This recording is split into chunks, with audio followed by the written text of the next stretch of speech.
doesn't look like it's going to get any better anytime soon. Jackson's been charged with counts of conspiracy, making false statements, and wire fraud in relation to a scheme to use over $60,000 of campaign funds to pay for personal expenses like a gold-plated Rolex, fur coats, children's furniture, and even Michael Jackson memorabilia. Seriously. Joining us now to discuss, we've got Joseph Urban Trout, HuffPost Chicago editor. Hey, Joseph. Hi, how's it going? Hi, Joseph. Good to see you. So, Hey. Joseph, what are the charges against Jesse-Jackson Jr. and what are the details of this, plea bargain? Well, first of all, it's $750,000. Wow. A lot of money, and this is dating back to 2006 here. So this is pretty huge, although it's been kind of coming down the pike for a little while. It's been rumored dating back to November since Jackson resigned from Congress, Jackson Jr. that is. And then his wife resigned last month from the city council where she served as alderman. And like you said, these are some pretty unusual purchases, at least for maybe you or I. I don't want to make any assumptions, but I'm not going out and buying $2,000 worth of Bruce Lee memorabilia repeatedly. But yeah, this is some crazy stuff now that we're seeing the specific list. And that I think is here in Chicago, the biggest thing is seeing $750,000 itemized, item by item, with just all of this craziness. It's not just, and it's not just Jackson Jr. His wife has also been involved in this, right? That's correct. And she was his campaign manager. So she was sort of implicitly involved that way, but she's being hit with one count of false tax returns here. She faces up to 3 years in prison and a fine of up to $100,000. Then Jesse-Jackson Jr. faces up to 5 years and a fine of up to $250,000 plus repaying this money. So it's really devastating, I think, to the Jackson family. You have Reverend Jesse Jackson.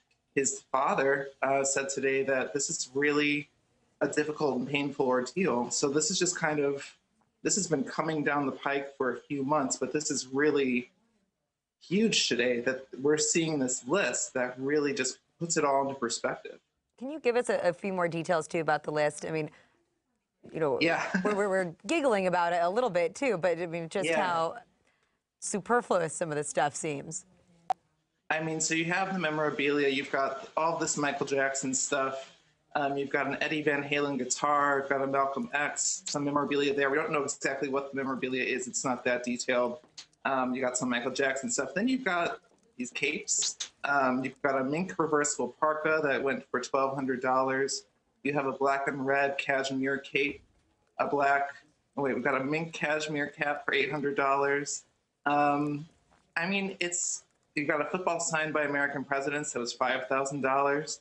I mean, this is some unusual stuff, and I think, he was under medical leave for several months with bipolar disorder and has struggled with some of those issues. I mean, I kind of wonder maybe these purchases are being made because there was some mental illness going on, but just sort of trying to replace that void or deal with issues or problems in other ways, trying to replace with material possessions. I mean, I think that's something all of us can relate to some degree, but to this degree, it's explosive.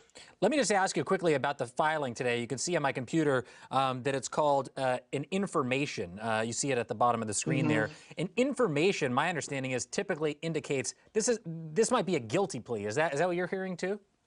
That's correct, and that's what the reports have been here. A couple of weeks ago, we heard, there have been sources talking about this for weeks and months now. No one knows who those unnamed sources have been, but now it's all kind of coming into light that, they're saying they will be pleading guilty, and that's part of a deal to have a lesser sentence, hopefully. But who knows? It's in the hands of a judge now. And there is a sadness here that, not only is it the Jackson family and the family name that's on the line here, but also their children. And so if, in theory, both of them were to go to prison, this really just pulls a family into pieces.